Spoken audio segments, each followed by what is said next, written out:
Hello dear student, good morning in the class of SMDT physics. आज अपन दो numerical करेंगे, ठीक है। ये दोनों इंपॉर्टेंट है और दोनों न्यूमेरिकल्स आई हुई है, ठीक है।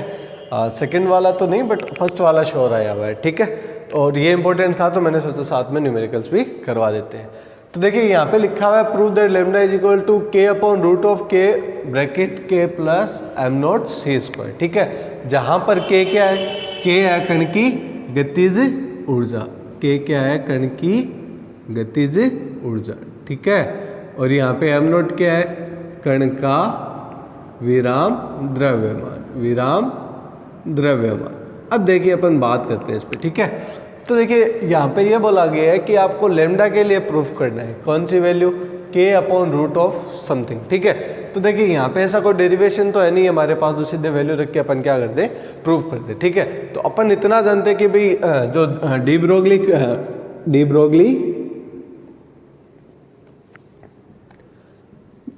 के अनुसार जो अपन लैम्डा लिखते हैं किसी कण की, वो क्या होती है, lambda is equal to H upon P, क्या होती है, डी ब्रोगली के अनुसार, ठीक है।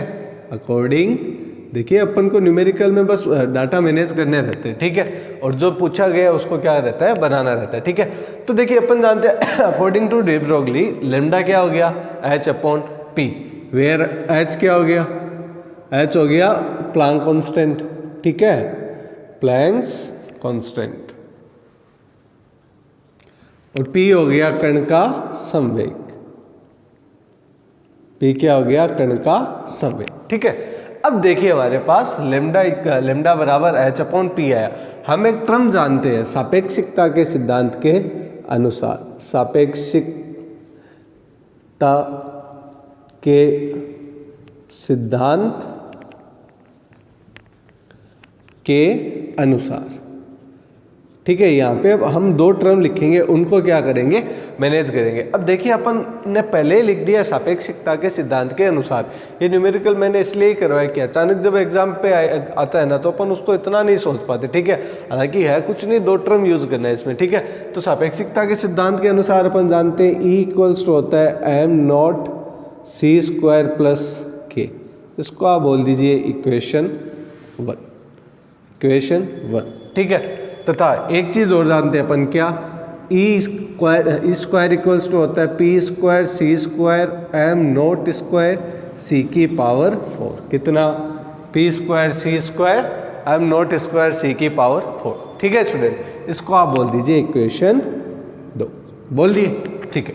इक्वेशन 2 से पीसी का मान निकालने पर, इक्वेशन 2 से by using equation 2, by using equation 2, equation 2 से अपन को बोले पीसी का मान निकालो, तो कैसे निकालेंगे पीसी का मान, इसको इस तरफ लेके जाएंगे, ठीक है। तो यहाँ पे क्या बचेगा, यहाँ पे बचेगा E square minus M naught square C की पावर 4, ठीक है। और पी स्क्वायर सी स्क्वायर बचेगा, तो यहाँ पे क्या लगाना पड़ेगा अपन को, रूट लगाना पड़ेगा, और इसको आप बोल दीजिए इक्वेशन 3। यहाँ तक देखिए स्टूडेंट, अभी तक क्या किया, डी ब्रोगली परिकल्पना लिखी, lambda equals to H upon P. फिर क्या लिखा, सापेक्षिकता के सिद्धांत के अनुसार अपन ने दो बातें लिखी, ठीक है।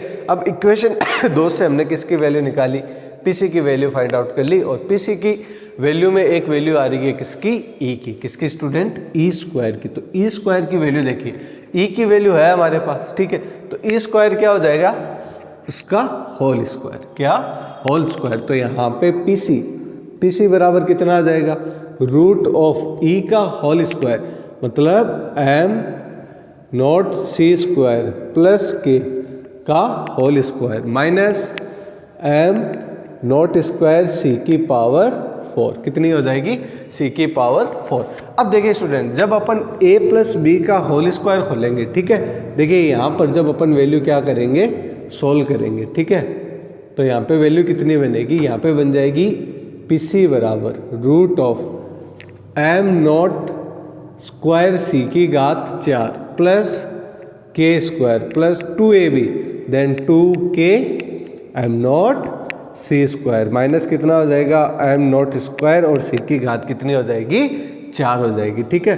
और कैंसिल आउट कीजिए, कैंसिल आउट कीजिए तो इससे क्या हो जाएगा, ये कैंसिल आउट हो जाएगा और हमारे पास पीसी बराबर आ जाएगा कितना, पीसी बराबर आ जाएगा root of K square plus 2k M naught C square, K square plus 2k M naught C square. इन दोनों में अपन एक टर्म अगेन क्या ले सकते हैं, कॉमन ले सकते हैं। तो पीसी बराबर कितना आ जाएगा, k तो बाहर आ जाएगा और k plus 2m naught C square. तो हमारे पास वैल्यू कितनी आ गई, पीसी की वैल्यू आ गई। देखिए यहाँ पर इसको आप बोलना चाहिए तो इक्वेशन स्मॉल ए बोल दीजिए, ठीक है। अब देखिए यदि स्मॉल ए को अपन ऊपर नीचे किससे मल्टीप्लाई करवा दें, सी से मल्टीप्लाई करवा दें, तो वैल्यू किस हिसाब से बनेगी देखना। ये यहाँ तक एक बार अपन क्या करें, सॉल्व करें। यदि आप लेना चाहो तो इसका स्क्रीनशॉट भी ले सकते हो, ठीक है। इक्वेशन ए को सी से ऊपर नीचे गुणा करवाने पर कीजिए, मल्टीप्लाई कीजिए, वैल्यू क्या आएगी। जब अपन मल्टीप्लाई करेंगे इसी को, इक्वेशन ए को सी से आपको क्या करना है, मल्टीप्लाई करवाना, ठीक है। जब अपन मल्टीप्लाई करवाएंगे तो लेमडा कितना हो जाएगा, एच सी अपॉन कितना हो जाएगा, पी सी, अर्थात H C upon P C की वैल्यू कितनी आ जाएगी, पी सी की वैल्यू आ जाएगी जो अपन को प्रूफ करना है, क्या हो जाएगा, K plus M naught C square. ये लीजिए, ये मिल गया आपके पास प्रूफ। यहाँ पे लेमडा बराबर कितना आ गया, एच सी अपॉन रूट में कितना आ जाएगा, के प्लस के एम नॉट सी स्क्वायर, ठीक है। तो ये था प्रूफ किसका, एक सिंपल सी इक्वेशन का जो अपन को करवाया गया था। अब अपन बात करते हैं किस पे, दूसरे न्यूमेरिकल पे। दूसरे न्यूमेरिकल में क्या दे रखा है, यदि स्थिति में अनिश्चितता क्या हो, डेल एक्स हो, तो वेग में अनिश्चितता ज्ञात करो। देखिए वैल्यू पूरी सेम ही तो आ रही है ना, पीसी बराबर ये आ गया रूट ऑफ समथिंग, पीसी की वैल्यू रख दी और लेमडा जानते हैं अपन एच अपॉन पी, और यहाँ पे सी से मल्टीप्लाई करवा देंगे तो एच अपॉन क्या हो जाएगा, पीसी हो जाएगा, ठीक है। देखिए फिर अपन बात करते हैं कौन से न्यूमेरिकल, दूसरे वाले पे आइए। यहाँ पे एच सी अपॉन है, यहाँ पे कितना है, H C upon, H C upon under root of K plus 2m naught C square, ठीक है। अब दूसरे न्यूमेरिकल को अपन सोल्व करेंगे तो इसके लिए अपन को तो क्या चाहिए, बस केवल और केवल डाटा चाहिए। आइए अब अपन बात करते हैं न्यूमेरिकल नंबर 2 पे। पहला क्लियर हुआ, उसके बाद अब अपन बात करते हैं दूसरे न्यूमेरिकल। देखिए आइए, दूसरे न्यूमेरिकल को करने से पहले देखिए न्यूमेरिकल की एक बेसिक फॉर्मूला है कि आपको जो डाटा दे रखा है उसको आप लिख लीजिए और जो आप जानते हो उसको आप ट्राई कीजिए। हो सकता है कि आपका क्या निकल जाए, आंसर निकल जाए। तो अब अपन बात करते हैं किस पे, न्यूमेरिकल 2 पे। देखिए आइए, न्यूमेरिकल 2 में बोल रखा है यदि स्थिति में अनिश्चितता डेल एक्स का मान कितना हो, 0.1 नैनोमीटर हो तो वेग में अनिश्चितता ज्ञात करो, where H is Planck constant. ये तो पहले वाले का है ना। चलिए आइए अब अपन बात करते हैं इस पे। वी नो दैट हम जानते हैं कि del X dot del P X greater than equals to H cross by 2। अब हमारे पास क्या है, केवल और केवल एक डाटा है हमारे पास, किसका, डेल एक्स का। अपन जानते हैं कि स्थिति में अनिश्चितता, स्थिति में अनिश्चितता कितनी है, 0.1 नैनोमीटर, ठीक है। इसको अपन मीटर में बदलना चाहें तो क्या करेंगे, डेल एक्स को अपन मल्टीप्लाई करवा देंगे किससे, 10 की घात -9, तो ये बन जाएगा 10 की घात -10 मीटर। 10 की घात 10 कैसे बन गया, ये पॉइंट हटाएंगे तो बट्टे में क्या आएगा, 1 10 और आ जाएगा, वो ऊपर जाएगा तो -9 और 1 मिलकर कितना बन जाएगा, -10, ठीक है। अब देखिए अपन को पूछा है वेग में अनिश्चितता, ये इंपॉर्टेंट चीज़ है, वेग में अनिश्चितता। यदि संवेग में पूछता तो अपन सीधे क्या कर सकते थे, डेल पी की वैल्यू निकाल सकते थे, लेकिन वेग में पूछा है तो बताइए डेल पी का मतलब कितना होता है, एम डॉट डेल वी, क्योंकि एम तो चेंज होना नहीं है, ठीक है। तो यहाँ पे कितना बच जाएगा, एम डॉट डेल वी रह गया। तो यहाँ पे अपन लिख सकते हैं डेल पी की जगह देखिए del X dot M dot del V equals to कितना आ जाएगा, एच क्रॉस बाई 2। यहाँ पे हमको वैल्यू फाइंड आउट करनी है डेल वी की, वेग में अनिश्चितता। तो वेग में अनिश्चितता कितनी हो जाएगी, H cross upon 2 del x और मल्टीप्लाई किससे हो जाएगा, एम से। अब क्या रखनी है, वैल्यू रखनी है। तो देखिए एच क्रॉस की वैल्यू पता है अपन को कितनी, 1.05 इंटू 10⁻⁻34, ठीक है। और अपन को m की भी बताया इलेक्ट्रॉन की 9.1 इंटू 10⁻31, ठीक है। ये हो गया।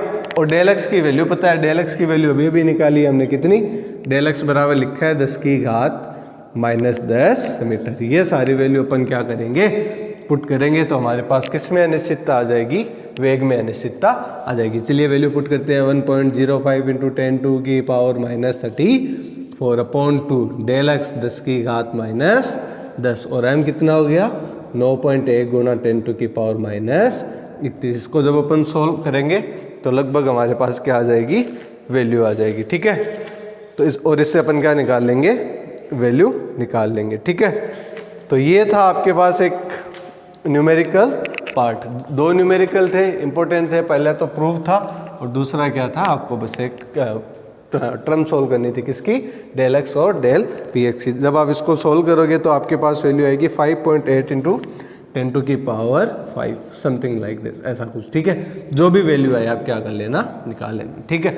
अब अपन स्टार्ट करते हैं कौन सा, इसी यूनिट का दूसरा पार्ट जिसका नाम है श्रोडिगर इक्वेशन, काल आश्रित और काल अनाश्रित श्रोडिगर वेव इक्वेशन। बहुत इंपॉर्टेंट टॉपिक है और मेजर पार्ट है। इंपॉर्टेंट इसलिए ये पूछा जाता है। देखिए श्रोडिगर इक्वेशन दो प्रकार की है, एक तो काल आश्रित और एक काल अनाश्रित। उसको पढ़ने से पहले अपन को पढ़नी पड़ेगी वेव पैकेट की अभिधारणा, अर्थात तरंग पैकेट की अभिधारणा। तरंग पैकेट की अभिधारणा को पढ़ने से पहले हमें पढ़ना पड़ेगा किसके बारे में, प्रकाश की द्वैत प्रकृति के बारे में। किसके बारे में, dual nature of light, dual nature of light. देखिए ये अपने आप में एक पार्ट ही है यूनिट का और इम्पोर्टेंट पार्ट भी है, ठीक है। कुछ पार्ट इसका यूनिट सेकंड में आ जाएगा, ठीक है।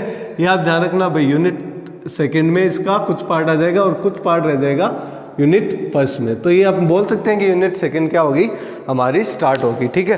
तो यूनिट सेकंड में जो पहला टॉपिक है उसका नाम है श्रोडिगर की वेव इक्वेशन, ठीक है, या आप बोल दीजिए तरंग पैकेट की अभिधारणा है। तो आज अपन स्टार्ट नहीं करेंगे, नेक्स्ट वीडियो में इसको क्या करेंगे, अपन स्टार्ट करेंगे। आज अपन केवल और केवल इसका क्या देखेंगे, बेसिक्स देखेंगे कि भाई ड्यूअल नेचर ऑफ लाइट से क्या मतलब है। बस इतना एक मतलब बताने के लिए ये वीडियो बनाया है, ठीक है। न्यूमेरिकल पार्ट हो गया। अब अपन बस एक आधार रख रहे हैं किसका, यूनिट सेकंड का, बस थोड़ा सा समझने जा रहे हैं, ठीक है।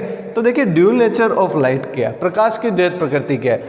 हमने प्रकाश को पढ़ा कि जब आप व्यतिकरण, विवर्तन, ध्रुवण की बात करते हो तब आप प्रकाश को मानते हो तरंग, ठीक है।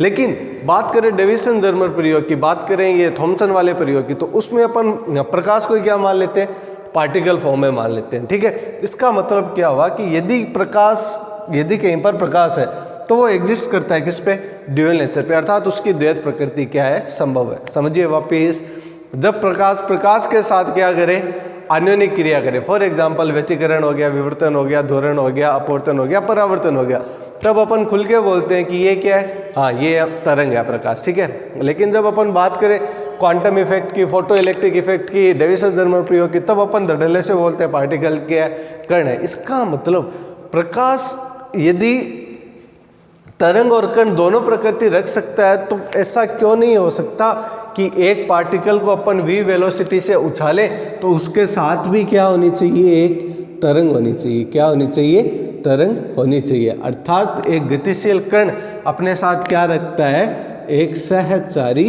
सहचारी तरंग रखता है। अर्थात इसकी भी क्या होती है, ड्यूअल नेचर होती है। इसकी भी क्या होती है, ड्यूअल नेचर होती है। और उसकी जो लैम्डा होती है, मतलब जो पार्टिकल की लैम्डा होती है वो कितनी होती है, h/p के बराबर होती है। और जहाँ पे p क्या रहता है, कण का संवेग, जिसका मान कितना होता है, mv। अर्थात v वेग से गतिशील कण के साथ भी क्या होती है, एक तरंग होती है जिसकी तरंग दैर्ध्य लैम्डा h/p से दी जाती है। अब इस तरंग के बारे में अध्ययन करना क्या कहलाएगा, श्रोडिगर वेव इक्वेशन, अर्थात श्रोडिगर का तरंग समीकरण। अब ये तरंग कौन सी है, किसी पार्टिकल को यदि आपने v वेलोसिटी दे दी तो उसके साथ जो तरंग चलती है वही तरंग है, ठीक है। इस पे अपन बात करेंगे, बहुत सारी बातें अभी तो, बट एक केवल बेसिक बताने के लिए क्या किया था, आज स्टार्ट किया था।